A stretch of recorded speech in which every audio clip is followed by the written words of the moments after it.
早晨，早啊！我哋今日我想講一個依家我哋社會比較重視嘅議題啊，好，即係作為我哋物理治療師比較重視。好，因為最近經濟下行，政府 cover 有兩個狀態嘅，咁有機會係新畢業生揾唔到工，即係畢業就失業。另一個情況係中年就冇工作啦，中年失業。我想問下，中年失業同埋一畢業就失業，你有啲咩睇法？有啲咩建議？中年失業大鑊好多，即係諗下，如果供緊樓，俾緊小朋友學費，突然間冇咗份工，仲要可能由畢業好典型，一畢業做物理治療師，做咗10年，30幾歲，冇其他工作經驗，突然間呢一行改變咗嗰個狀態嘅話，就真係好彷徨啊，好彷徨。我想問咁後續嘅問題就係咁，佢哋之前做咗咁多年嘅工，理論上已經有一堆嘅 saving 㗎啦嘛。咁有啲人就會諗啦，咁去到呢個位置，可能係個時機啦，上天俾我啟示，不如我自己出去開啊！我自己開一間診所出嚟。你覺得有啲乜嘢人係適合嘅咧？有啲乜嘢人，有啲乜嘢嘅特質係唔適合嘅咧？我覺得中唔中意做物理治療咧，都有機會開診所成功嘅。首先，即係同佢喜好唔一定掛鈎，因為係可以，因為都係一門技術嚟㗎嘛，同埋有佢嘅模式。但係如果突然間話想開診所咧，我覺得要理解咗其實個環境係點樣先，個經濟環境或者開診所呢件事係點先。有啲似跳住個降山喺空中再睇個說明書點開咯。OK，係啊，即係跳咗落去先，跌緊落去㗎啦，喺大氣層嗰度跌緊落去㗎啦，然後喺度睇嗰個說明書嗰個掣喺邊度咧？個掣係幾時開掹邊條繩先咧咁。OK，因為唔開就永遠唔知，因為有人開咗係開唔到，然後閂翻㗎嘛，有㗎喎。咁所以就跌死啦。就跌死，但係其實實際上又唔會死嘅，因為嗰個項目跌死啫，個人唔會死嘅，係啦。咁但係又唔係咁簡單咯，因為我哋如果做開我假設一個人本身讀書叻，考試跟 marking scheme 攞好多個 A， 跟住讀物理治療，然後 first on 畢業1級榮譽，順風順水，然後去醫院做 OK。咁要去醫院，然後又好知道要點做啦，跟晒 protocols 啦，然後一路攀上去嘅時候，或者喺第二個機構一路攀上嘅時候，呢一個 skill set 係就係話，只要有一個規矩俾我跟住做，我就能夠做啱晒你嘅規矩。即係話我係跟 marking scheme 同埋跟我上司嗰個要求去做。但係一去到私人市場咧，冇上司，即係你本人就係最高嘅決策者啦，冇得再 look up to 上面個 order， 所以自己要 make order 嘅時候就真係咩都得，因為你可以隨時聽日你就改變個治療價錢，你可以改埋間公司名，你可以將啲牆油晒顏色，咩你都可以話事，但係咩風險都要自己承擔。而呢樣嘢，如果一個傳統嘅學術精英啦，即係我講讀書精英、考試精英，然後去到一個公營機構嘅精英，未必係去到私人市場係能夠唔會發生水土不服嘅情況。如果頭先你講水土不服我想問嘅問題係，例如你當我係做咗一個10年工作嘅人，我如何判斷我係有10年嘅經驗啊，定係有10年嘅經歷去進入呢個私人市場咧？我講多少少我嘅理解啊。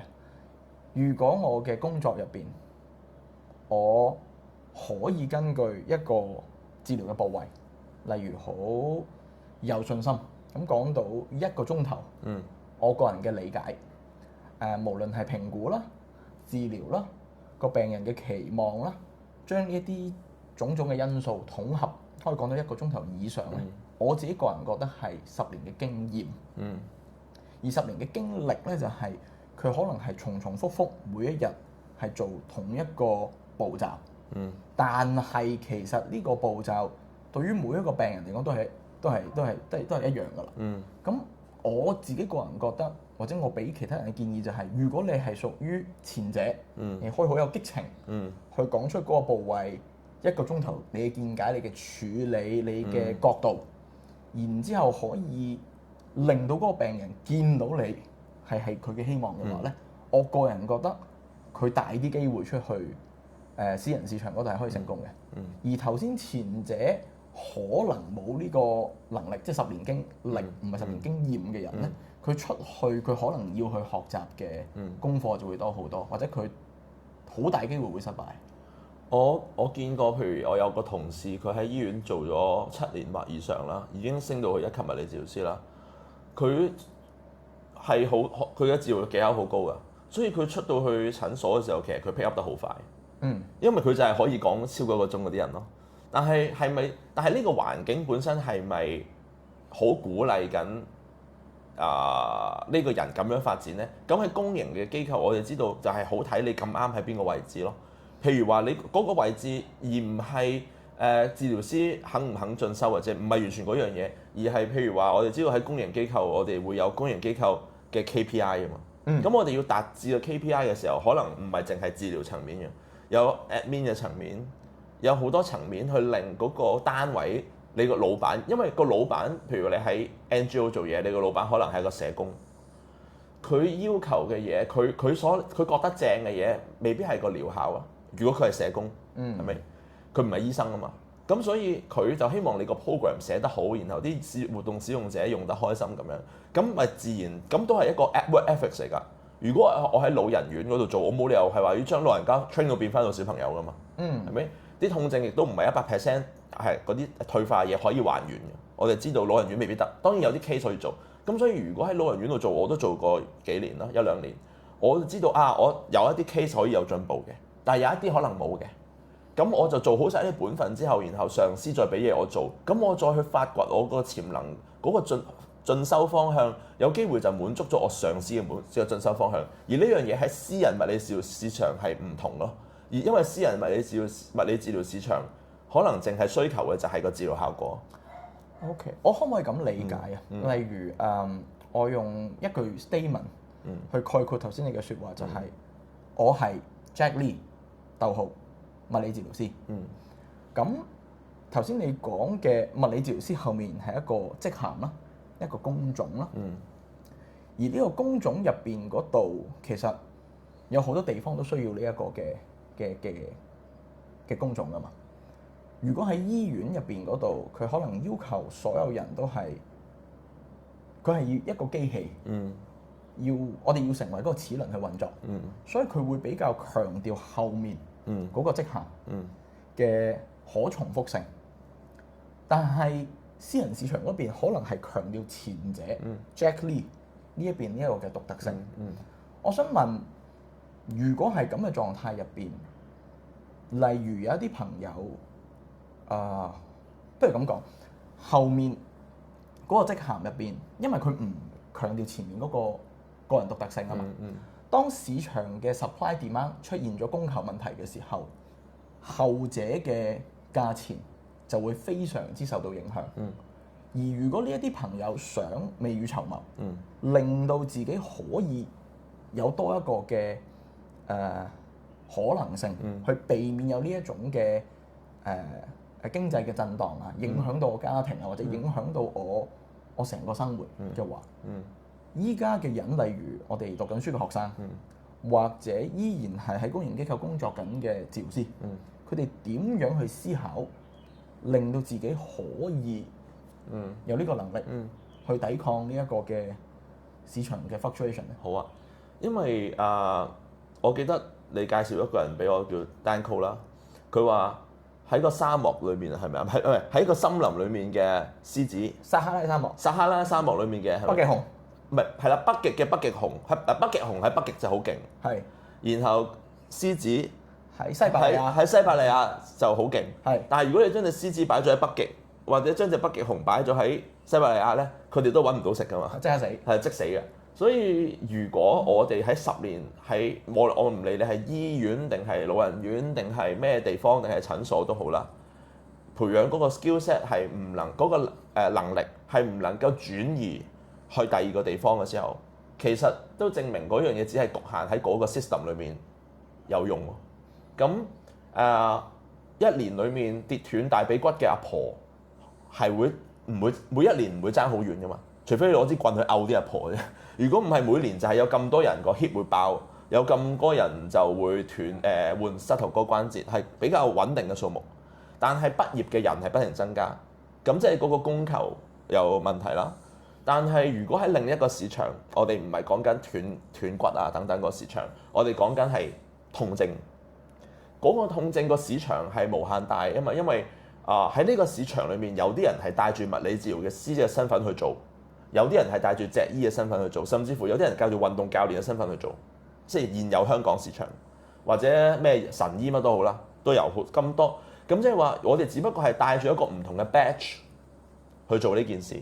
我哋去上唔同進修嘅堂嘅時候 ，that's why 點解我哋上唔同嘅物理治療或者治療嘅課程，去到高階嘅時候都會發現啲同學又會有物理治療師啦，又會有脊醫啦，又會有鐵打師傅啦。因為大家都唔係淨係諗緊我如何成為一個更好嘅物理治療師、脊醫或者鐵打師傅，而係點樣解決呢個問題，而係殊途同歸翻去同一個課程裡面。所以如果呢一個我撇除咗呢一個 batch 個身份去睇嘅時候，就係話我喺呢個市場裏面，喺人類喺呢個香港社會嘅700萬嘅人類裏面，有咩問題係未被解決得夠好？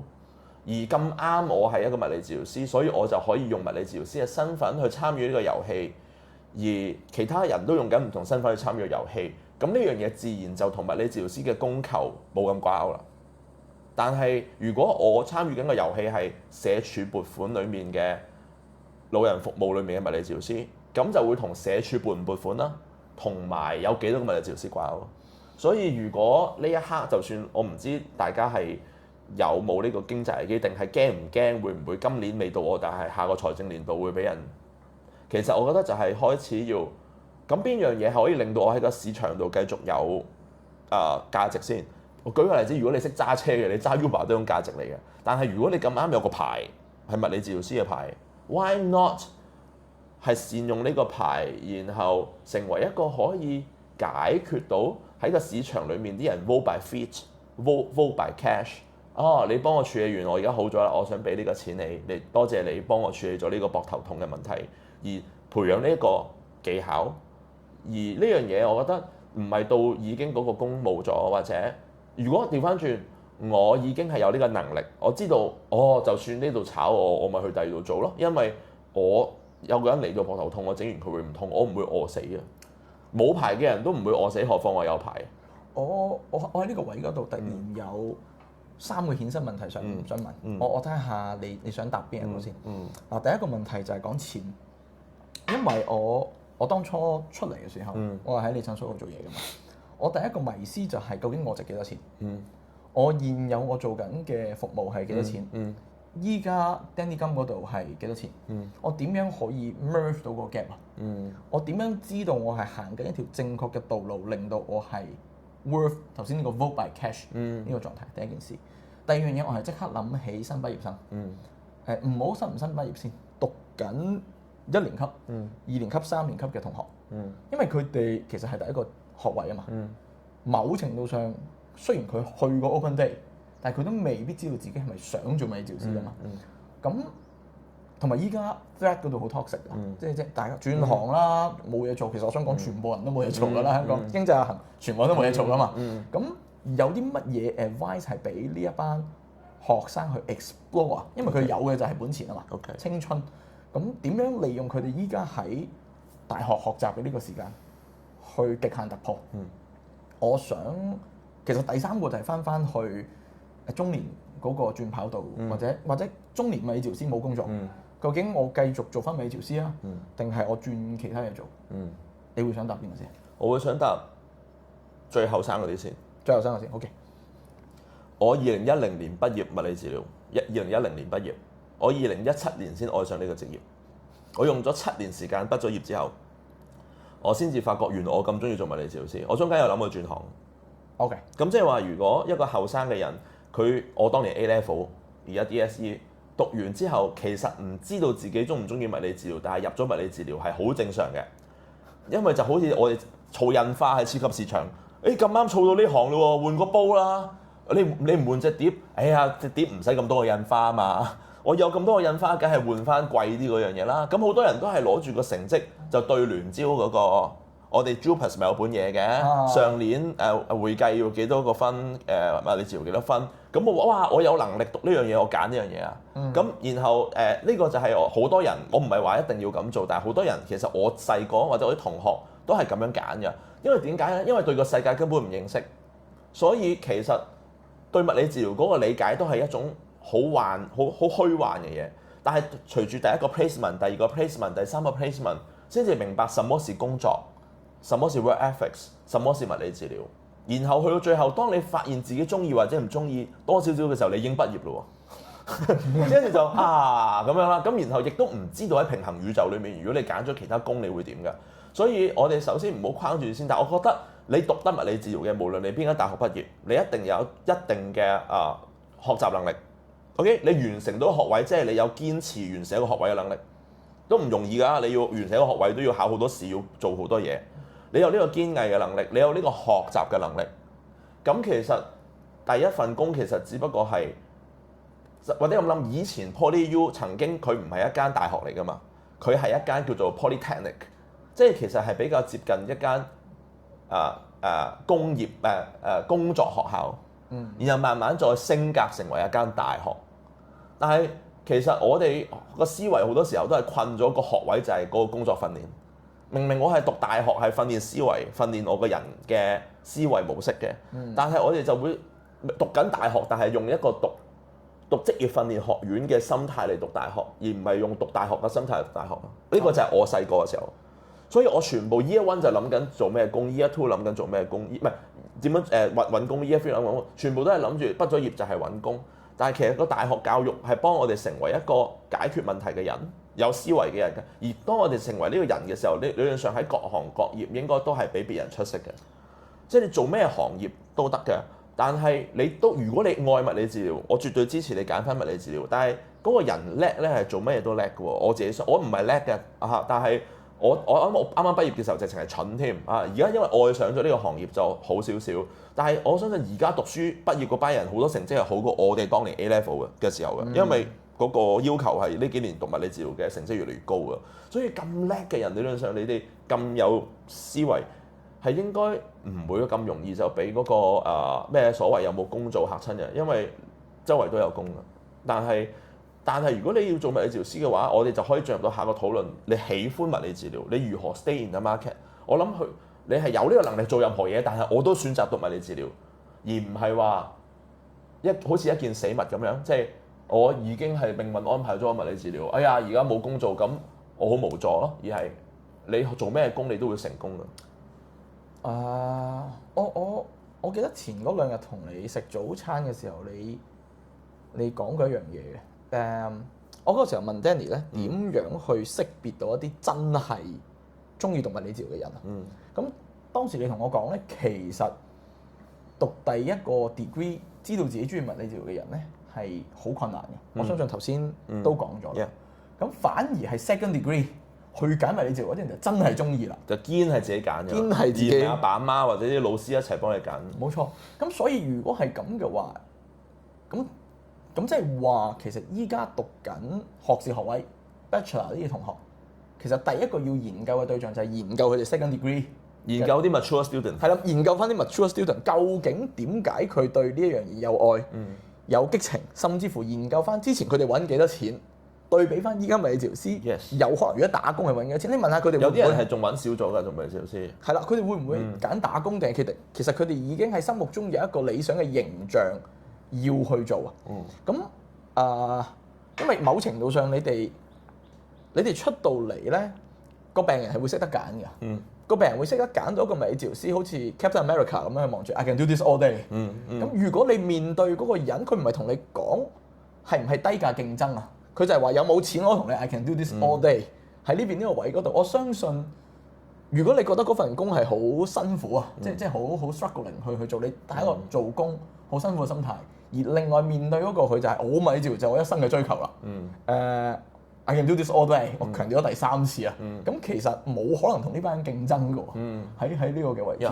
咁我想問啦，嗱，如果嗰個同學發現其實佢真係有激情嘅，咁好明顯佢係讀物理治療啦。咁但係而家亦都有聲浪就係、喂，趁早轉工啊！咁你覺得有啲咩 signal 係其實唔啱㗎？雖然我有呢個思維，但 actually 我揀錯咗物理治療啦。我轉工，我點知道呢件事？我覺得如果本身入物理治療就係想有一份好安穩嘅工作，然後俾人炒嘅機會好低，例如就係希望入政府醫院或即係醫管局。如果係然後每年可以跳 point 跟住過一個中產嘅生活。如果呢一個本身呢個生活係個追求，而唔係做物理治療呢件事令我覺得好亢奮，咁我覺得就可以考慮直接轉啦。因為嚟緊嗰10幾年，我覺得都唔會有好安穩嘅物理治療工作。即係話，因為政府嘅財政啊，因為社會嗰個資源嘅分配啊，政府係主要係政府嘅錢啦。其實呢然後已經開咗咁多院校啦。啲院校係唔會突然間閂嘅，OK？而喺台灣嚟講，我聽台灣人講啦，複述翻俾透過一啲人複述俾我聽，嗰個能夠讀完物理治療學位成為物理治療師係得17%，即係每100個人。當然呢個數字如果有唔準確，希望你留言話翻俾我聽。我都係聽有個人佢問一個台灣嘅物理治療師去講嘅17%咯，咁都唔出奇嘅，因為好多人讀咗物理治療個學位，但係其實係考唔到嗰個試或者成為唔到物理治療師，所以啲人係有5個可能先有1個係做到物理治療師嘅讀完畢業。咁所以唔同社會裏面本身都唔係 guarantee 全民畢業嘅。OK。亦都有外國佢唔同國家都唔同，所以翻頭先嗰個頭先講緊咩話？ sorry。如果佢知道自己唔係真係專物理治療，究竟我點樣決定係轉行？完咗學位先轉行。所以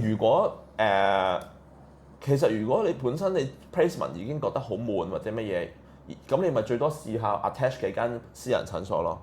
如果你去 attach 咗幾間私人診所，你嘅經驗都係覺得都係為咗放工，然後有份糧俾你去過一個中產生活嘅話，其實物理治療嚟緊呢10幾年已經不適合啦。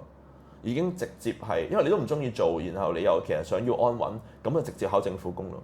OK。因為政府工應該就算係要居都係最遲嘅，即係因為都可以變㗎，即係公務員可以減薪、凍薪，有試過嘅以前。但係你話咁樣無啦啦炒人係好少嘅，但係冇錢起上嚟都可能會。咁所以如果係好想要安穩嘅話，所謂最後一個位都仲安全嘅就真係做政府工咯。即係大公司都炒人炒得好勁。所以即係我講成個經濟啊，唔係淨係物理治療。咁即係話我只要做啱晒，我就一定應該要得到啲乜嘢。我做咗 A， 你做乜唔俾 B 我啊？呢個係由細到大，我哋同父母討價還價，同師長，同個教育制度。我哋考完 DSE 都仲可以上訴啊！我哋然後睇下可唔可以 upgrade 㗎嘛？因為有一個叫做標準答案，我哋先有得上訴。但係喺私人市場係冇標準答案㗎。私人市場冇啊！今日嘅標準答案同聽日都唔同。係龍門任佢擺嘅，所以我哋去到私人市場，突然間會好唔適應啦。如果我哋係傳統考試精英嘅人，我唔係啦。而家嘅學生係，佢哋就要發覺原來私人市場係同由細到大嗰個要求同父母同師長要求係唔同嘅。然後我要不停去揾翻自己嘅諗法係乜嘢。最後一個 idea 有啲長氣。我覺得如果我哋由細到大就係學，好似去參加歌唱比賽。而家你係一個歌手。我參加呢個中年好聲音或者係咩巨星嗰啲，我就希望嗰啲評判係喜歡我啊嘛。跟住唱完歌之後就睇下肥媽有咩意見，睇下陳雷有咩意見，跟住就下次我點樣唱得好啲。呢個就係中小學、大學，甚至乎你去做醫院或者係做 NGO 嘅嗰個狀態，就係睇下上司點睇。但係做得私人市場呢，就唔係，就係 busking 啦。busking 即係話我係唱呢隻歌噶啦，咁有一班人就會唔啱啦，然後有一班嘢喜歡嘅人就會留低，然後呢班人會越嚟越多啊！你一路越嚟唱，一路唱越嚟越多人圍住你，呢班就係喺私人市場你嘅啱你睇你嘅病人咯。而唔啱睇嘅，我好中意淨係做按摩嘅，咩運動都唔做嘅，咁佢哋自然物理治療又要做運動又剩嘅，咁佢哋走咗去按摩鋪嗰度，咁唔緊要啊。個私人市場就係冇標準答案，就係人各有志咯。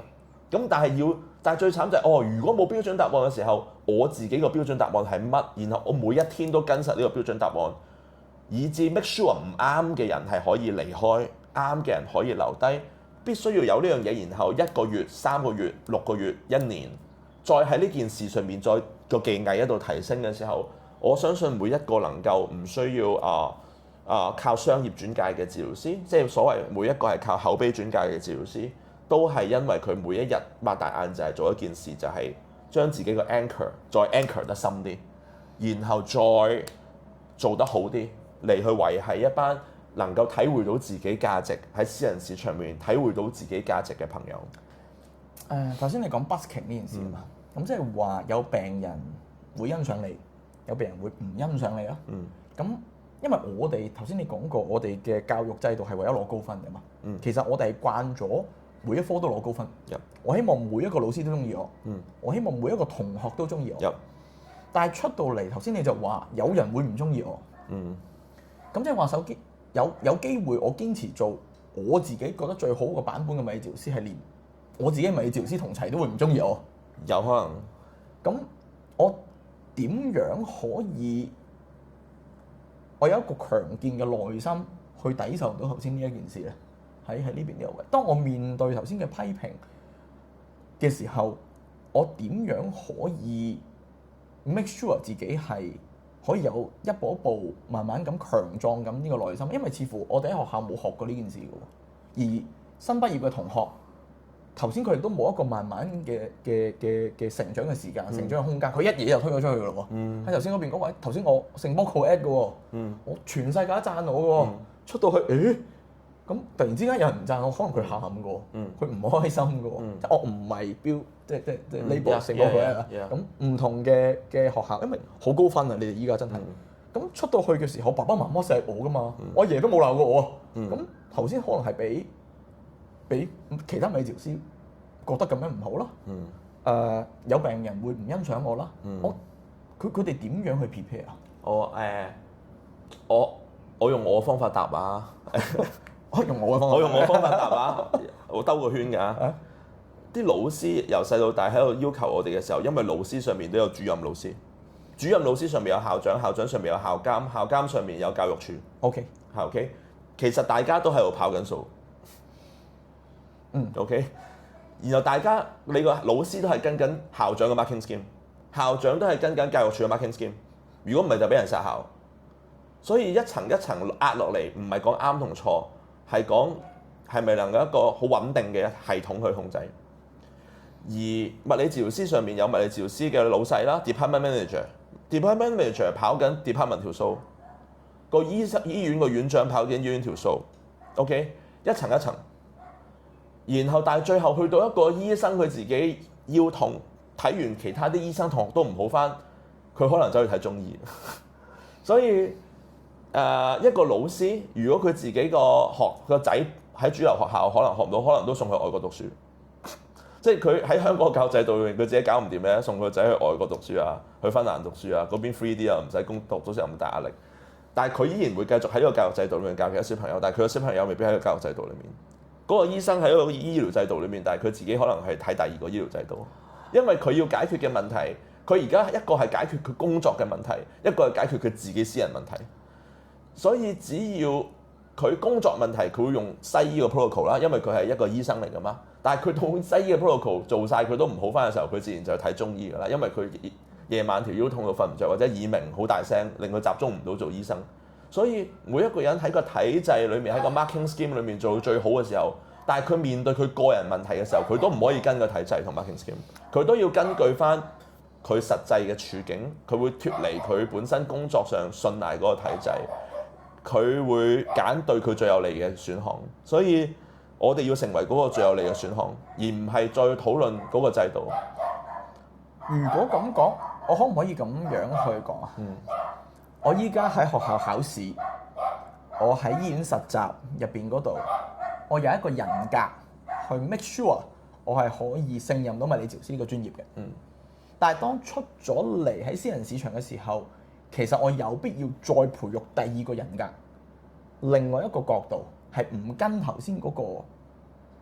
我覺得呢個就係反叛期咯，即係反叛期。點解我哋去到青春期嘅時候，啲人就話反叛期咧，就係因為人裡面就係想反制度。OK，而我哋就用制度壓迫翻，所以覺得啲小朋友呢個時候好反叛。